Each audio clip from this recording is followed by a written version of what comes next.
Naam, karibu tena mtazamaji. Shukrani sana kwa kuzidi kufuatilia runinga ya TV47. Mtazamaji, tayari tumeingia kwenye kitengo chetu cha kipindi cha elimu na walimu, ambapo kama nilivyokuarifu awali, hii leo mtazamaji tunaangazia utata wa mimba za mapema, ambapo kwa siku za hivi karibuni pamekuwepo na ripoti kwamba wanafunzi wengi wameweza kupachikwa mimba kutokana labda na janga hili, ambapo wengi wamesalia manyumbani. Lakini kwa upande mwingine basi Wizara ya Elimu, Wizara ya Afya imeweza kupinga madai hayo, ikisema kwamba kweli wanafunzi wapo, wasichana wapo ambao wameweza kutiwa mimba za mapema, lakini idadi hiyo basi ni kwamba sio sahihi. Na studioni ninaye mgeni, si mgeni sana machoni petu. Karibu sana Bi Winnie Ann, ni mtaalamu wa elimu. Asante sana. Naam, labda tukianza mjadala huu ambao kwa kweli umekuwa kinywani mwa wananchi kwa takriban wiki mbili hivi, kwamba wanafunzi wapo pale nyumbani, wasichana haswa wameweza kujitosa katika masuala ambao ambayo hafuati maadili katika jamii yetu. Ni kipi ambacho kinachangia? Ili swala ni tata sana na ni wakati bora kulizungumzia kabisa. Nadhania sasa hivi watu wengi wamegundua kuwa walimu ni wazazi. Mara nyingi watu hawakujua kuwa walimu ni wazazi.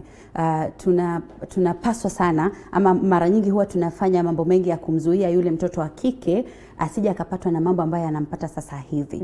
Ndio.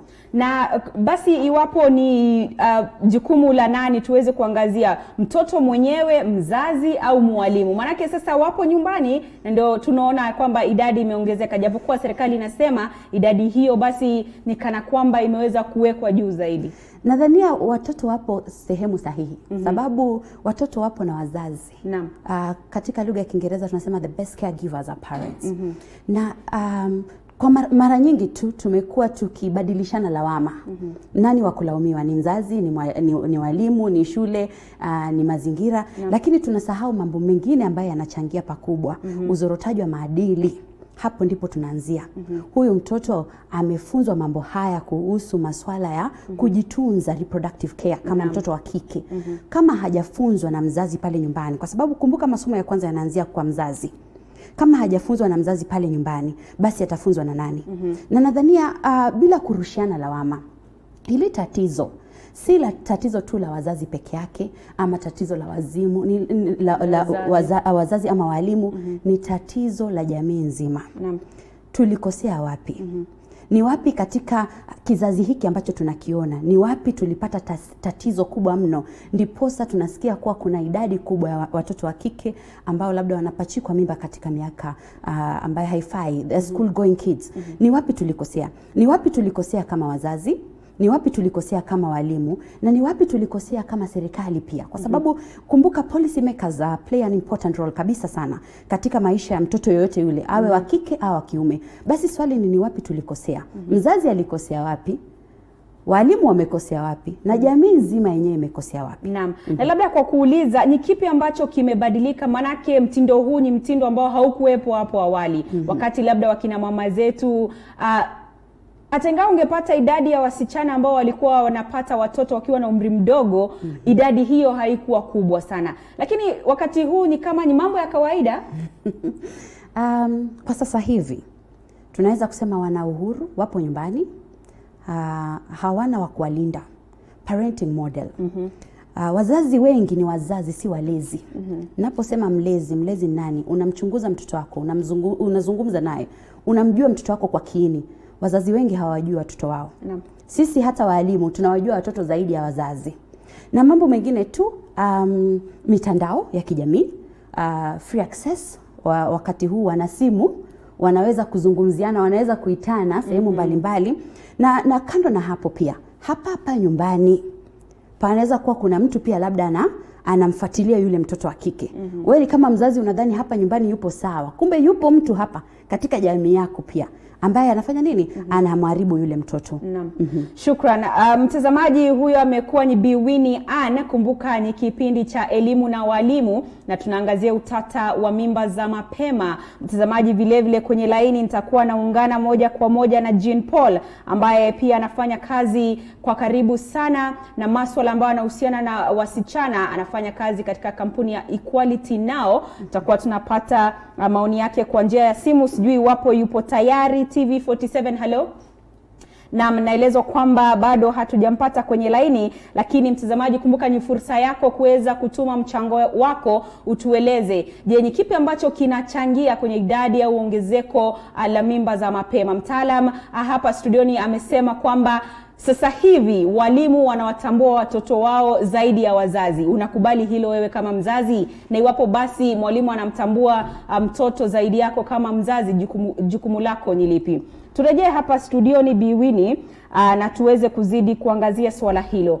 Kwamba idadi, kweli serikali imeweza kusema kwamba idadi hiyo ni kana kwamba imewekwa juu zaidi. Sijui mtazamo wako. Kuna ile ripoti ambayo ilitokea, ilikuwa inaelekea kwenye mitandao ya kijamii kwamba Kakamega imeandikisha takriban wasichana 17,000. Ripoti hiyo ilitoka wapi jamani? Naam, ndilo swali. Hilo ndilo swali ambalo tunajiuliza. Sisi wote tulipoona ile ripoti tulishtuka. Kwa kweli hili ni jambo ambalo hatuwezi kulipuuzia. Ni kweli wasichana wengi, watoto wa kike wengi ambao wanaenda shule wamepata mimba za mapema. Lakini ile ripoti ilikuwa inashtua sana. Nikaanza kujiuliza, hii ripoti ilitoka wapi? Je, ni ripoti za kliniki ambazo zinatoka katika kaunti hizi ama ni ripoti ambazo zinatolewa wapi? Ni sehemu gani ripoti hizi zilitolewa? Ripoti hii inaweza kuwa kweli ama uongo. Ripoti hii tunaweza kusema ni takriban 17,000 na kumbe hata ni wengi zaidi. Kama ni ripoti za kliniki, tukumbuke kuna wale ambao hawaendi kliniki. Wanaficha. Watakuja kugunduliwa wakati wa kujifungua. Basi hii ripoti hatuwezi pia kuipuuzia. Hatuwezi kusema ni wachache mno ama ni wengi mno. Hatuwezi kupuuzia. Kile ambacho nakiuliza, ripoti hii ilitoka wapi? Kwa sababu kama hatuna mwelekeo wa ripoti ile, unatuambia hii ripoti ilifanywa hivi na hivi, ilifanywa na kina nani, basi itabidi tuipinge. Na ndio kauli yake pia waziri wa elimu Profesa Magoha akizungumza hapo jana katika mji wa Eldoret. Basi tutakuwa tunapata sauti yake tusikie alikuwa na yeye pia kusema. Naam, mwelekezi wangu ananiambia kwamba sauti hiyo haipo tayari, lakini tunaye bwana Jean Paul kwenye laini. Habari za jioni.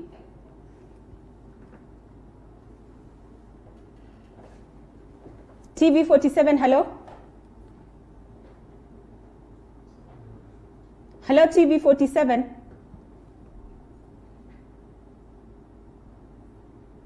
Na mtazamaji, inaonekana kwamba kuna tatizo kidogo, nikana kwamba hanipati, lakini tutakuwa tunamtafuta hadi tuweze kumpata. Naona majibu yanazidi kuingia kwenye mtandao. Naona tunaye Silas Bet ambaye anasema anatazama, Bosco Ngare vile vile anatazama. Mwingine hapa anasema ni jukumu la mzazi kuhakikisha kwamba mtoto anasalia salama nyumbani. Anasema shame on those parents ambao hawatunzi watoto wao kama inavyostahili. Sijui wapo bwana Jean, unanipata? Nakupata kabisa. Naam, habari za jioni. Nzuri. Aha, basi hapa studioni tukiwa na Bi Winnie tunaangazia swala zima la utata wa mimba za mapema. Na najua kwamba umefanya kazi kwa karibu sana na wasichana kuhakikisha kwamba kuna ule usawa. Je, kwa mtazamo wako ni jukumu la nani haswa kuhakikisha kwamba wanafunzi wetu na watoto wachanga wanasalia kuwa na maadili ambayo yanahitajika kwenye jamii? Jukumu hili la kwanza kabisa kwamba sisi wote kama binadamu na kama wananchi wa Kenya, jukumu la kutulinda lipo kwenye mikono ya serikali. Lakini serikali inasaidiwa kwa mfano na washikadau tofauti. Kwa mfano kuna wazazi, kuna walimu, kuna sheria, lakini jukumu lile kulingana na katiba liko kwenye mikono ya serikali. Alafu sasa serikali ndio inafaa sasa ione kwamba je, hao washikadau wengine wanatekeleza majukumu yao kama wazazi, walimu na walinda sheria na wale wengine wote wanaohusika na watoto. Na kwa sababu umeweza kufanya kazi kwa karibu sana kuhusiana na masuala ambayo tunajadili leo, je, wasichana ambao labda umeweza kujiunga nao na kufanya mazungumzo nao wamekueleza ni kipi ambacho kinachangia? Manake kuna wengine wanatoa majibu kwamba ni uchochole. Sijui wapo ni kigezo kimoja ambacho kinasaidia au kinachangia katika hali hii.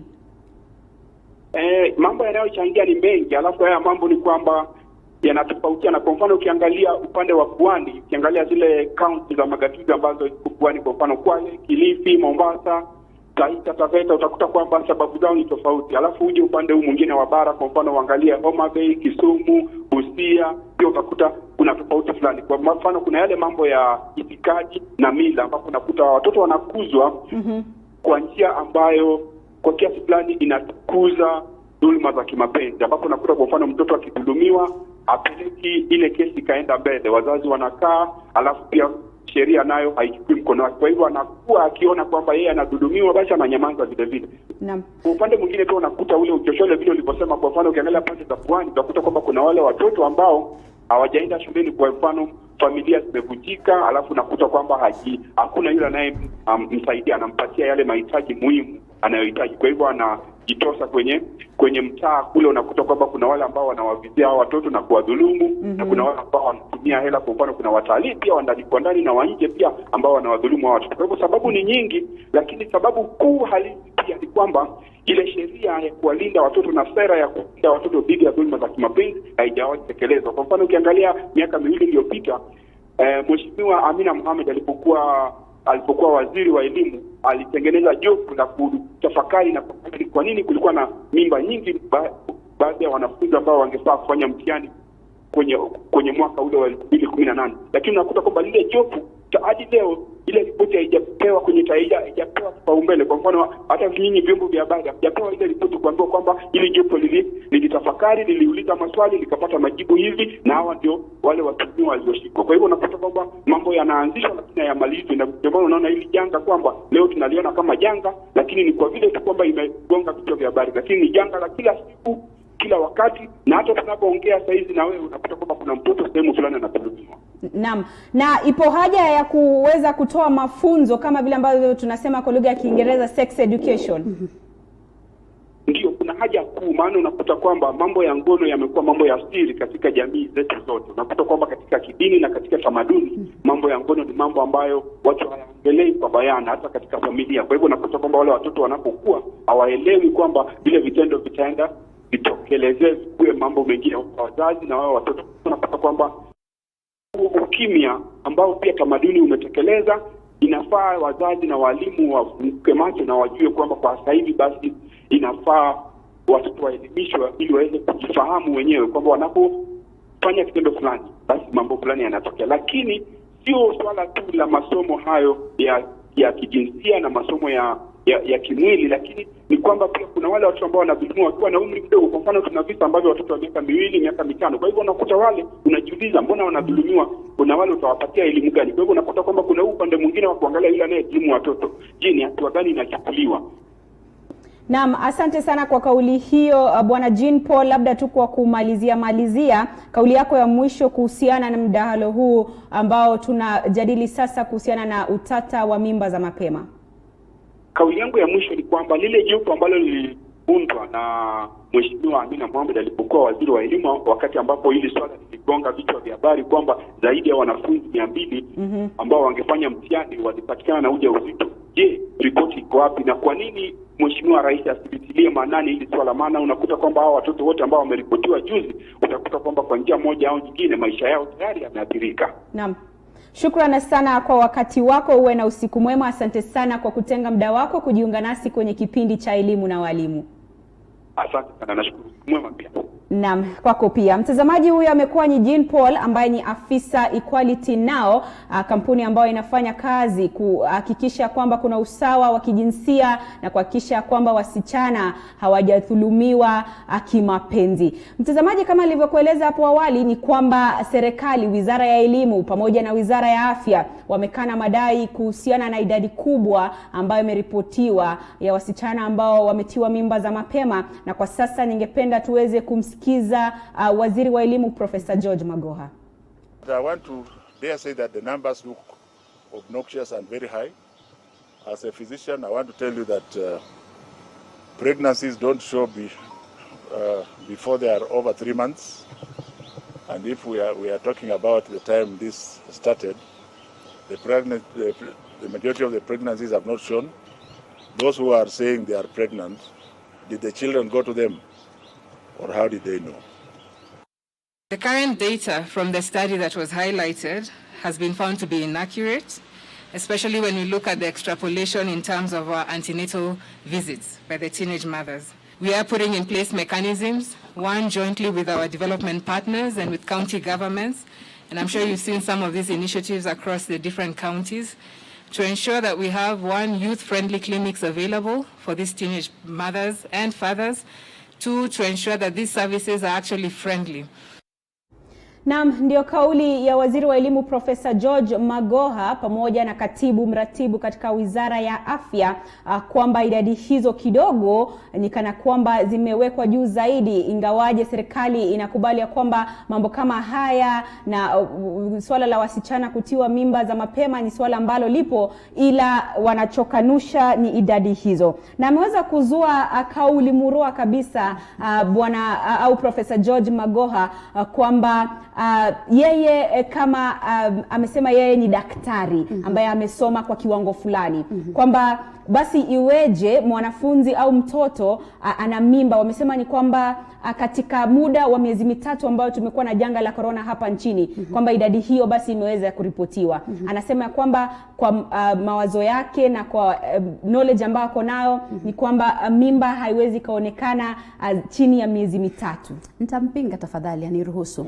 Mimba haiwezi kuonekana chini ya miezi 3, lakini mimba inaweza kujulikana hata kwa wiki 2. Naam. Basi unajua kuna ile wanasema sisi watoto wa kike tunaelewa mambo haya vizuri. The first trimester. Pale yule mtoto labda ana changes katika mwili wake. Unamwona labda anatapika, sababu mimba huwa tofauti kutoka mtoto mmoja hadi mwingine. Labda mzazi pale akampeleka hospitali kumwangalia mtoto ana shida ipi pale, akapata kwa kuwa hana tatizo lolote, labda mtoto ana nini, ana mimba. So kujua ile mimba si tatizo. Wiki 2, wiki 3 tayari unaweza kujua kama mtoto ana mimba ama hana mimba. Tatizo ambalo tunalo sasa hivi, sisi kama jamii tunasuluhisha vipi jambo hili? Kweli. Sisi kama jamii, sisi kama wazazi, kama walimu, kama serikali, kando na sera, mimi sipendi kurushiana lawama. Kwa sababu nadhania kila mmoja wetu ana jukumu katika maisha ya mtoto. Awe mtoto wa kike au mtoto wa kiume. Na mtoto mwenyewe ana jukumu yeye binafsi. Ndio. Lakini unajua kwa sababu tunamuita mtoto kwa nini? Underage. Anapaswa kuelekezwa. Anapaswa, kuna mtu anapaswa kuwa amenta katika maisha yake. Anamuelekeza huyu mtoto, unapaswa kupita njia fulani, unapaswa kujilinda hivi, unapaswa kujichunga hivi. Nikinukuu tu Biblia, wanasema mtoto wa miaka 7 tayari ni mwerevu, anajua mambo mengi. Kweli. Leo nitawauliza wazazi, unaanza kuwazungumzia watoto wako kuhusu masuala ya ngono akiwa na miaka ngapi? Kwa sababu rafiki yangu pale amezua jambo, akasema kuna wale wa miaka 6, 7, 8, wale ambao labda wanadhulumiwa kimapenzi. Hatuwazungumzia hao kwa sababu hilo ni swala lingine tena ambalo ni sugu sana katika maisha yetu. Tunawazungumzia wale ambao wanaelewa wanachokifanya. Unapata aliyempachika mimba labda ni mtoto wa umri wa miaka 16, 17. Wote ni watoto. Je, wewe kama mzazi, huyu mtoto wa kiume, huyu mtoto wa kike, unaanza kumzungumzia maswala ya ngono akiwa na miaka ngapi? Unaanza kumzungumzia ajilinde akiwa na miaka ngapi? Kwa kweli tamaduni zetu zimeficha sana swala hili. Limekuwa siri. Tukaachia labda kitengo cha dini wazungumzie. Na tunajua vizuri sana hawa watoto walimu wa biolojia wazungumzie. Pia hawazungumzii sana. Wakiwa pale darasani watoto wanacheka, wanaachia pale. Labda wanapata wanaona aibu, wanaachia. Basi hili ni jambo ambalo liwe somo. Liwe somo katika darasa la 5, la 6, la 7. Yule mtoto akianza tu kubalehe kidogo tu, tayari tunaanza kumfunza. Unamwambia unapaswa kujilinda hivi kama mtoto wa kike na unapaswa kujilinda hivi kama mtoto wa kiume. Tukianzia hapo basi tutakuwa tunachangia pakubwa katika kumwelekeza huyu mtoto katika maisha yake. Na labda tu nimeona mara nyingi wakati ambapo kuna visa kama hivi, mtoto wa kike analaumiwa zaidi kuliko mtoto wa kiume. Kwa nini iwe hivi? Kwa sababu jamii yetu inamwona mtoto wa kiume kama shujaa na mtoto wa kike kama dhaifu. Ni kitu ambacho hatutaki kukikubali, lakini ni kweli. Na sasa hivi hatupati kuwa watoto wa kike wanapachikwa mimba na wazee, hapana. Na watoto rika zao. Ukiwauliza utasikia ni mtoto miaka 17, mtoto miaka 16. Kando na swala ambalo labda mmezungumzia hapa la uchochezi, la umaskini. Exposure, Generation XYZ. Wana exposure kubwa sana kabisa. Wanaona vitu vingi, wanasema mambo mengi. Ukisikia vile vitendo ambavyo wanavifanya wakiwa wenyewe kwa wenyewe utashtuka kama mtu mzima. Basi yule mtoto wa kike analaumiwa kwa sababu yeye ndiye anayebeba mimba. Ndio mimba itaonekana kwake. Yule wa kiume unajua hajulikani hapa. Lakini sasa swali langu ni je, iwapo hajulikani huyu msichana ili aweze kupata ule ujauzito, lazima alishiriki kitendo cha ndoa na mtoto wa kiume. Kwa hivyo kama jamii tufanyeje ili kwamba lawama kama hii, manake mara nyingi unapata kwamba kuna wasichana ambao wataavya mimba kwa sababu jamii itaona kana kwamba wao ndio wale wabaya zaidi. Mtoto wa kiume anaonekana yeye yuko safi.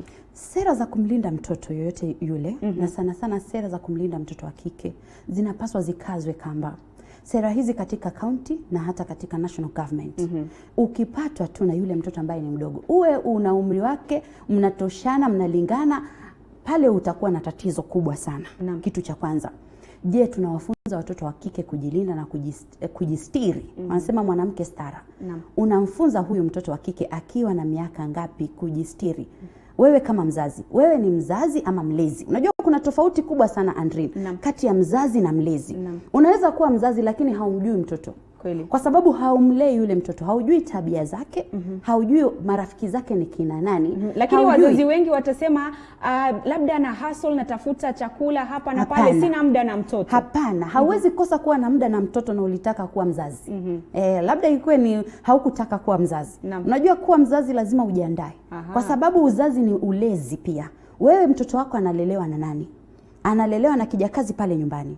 Analelewa na ndugu zako pale nyumbani. Kumbuka tunazungumzia marafiki, shinikizo la marika. Tunasahau wale wanaowadhulumu hapa nyumbani. Tunasahau wanapachikwa mimba hapa nyumbani na ami. Tunasahau wanapachikwa mimba hapa nyumbani na amu zao. Tunasahau kabisa. Sasa hauwezi kusema kuwa wewe ni mlezi hauna muda na mtoto. Kwa nini basi wewe ni mzazi na hauna muda na mtoto? Samahani. Kwa nini basi wewe ni mzazi? Na unajua ninapozungumzia mzazi na mlezi, simzungumzii tu yule parent peke yake. Namzungumzia yule mtu yoyote ambaye kwa namna moja anamtagusano na yule mtoto. Awe mwanajamii yoyote yule, iwe ni shule, iwe ni serikali, iwe ni mzazi pale nyumbani, iwe ni mlezi. Je, tunawazungumzia watoto wetu kwa jinsi ya kujistiri? Ndilo swali. Unazungumzia watoto wetu kwa njia ya kujistiri, na wewe kama mzazi pale nyumbani basi unaanza kutoa mafunzo ya aina hii kwa mtoto wako akiwa na umri mgani? Mtazamaji, amekuwa ni Bi Winnie Ann, mtaalamu wa elimu. Vile vile awali tulizungumza na Jean Paul ambaye ni afisa katika kampuni ya Equality Now. Tumekuwa tukiangazia swala zima la utata wa mimba za mapema. Asante sana kwa muda wako. Kwa sasa tunachukua mapumziko mafupi, lakini mtazamaji usiende mbali, manake tunarejea na kitengo chetu cha tasnia ya Kiswahili ambapo tutakuwa tunajifunza lugha. Tutakuwa tunaangazia sehemu ya pili ya msamiati wa sheria, uhuru na haki. Usibanduke.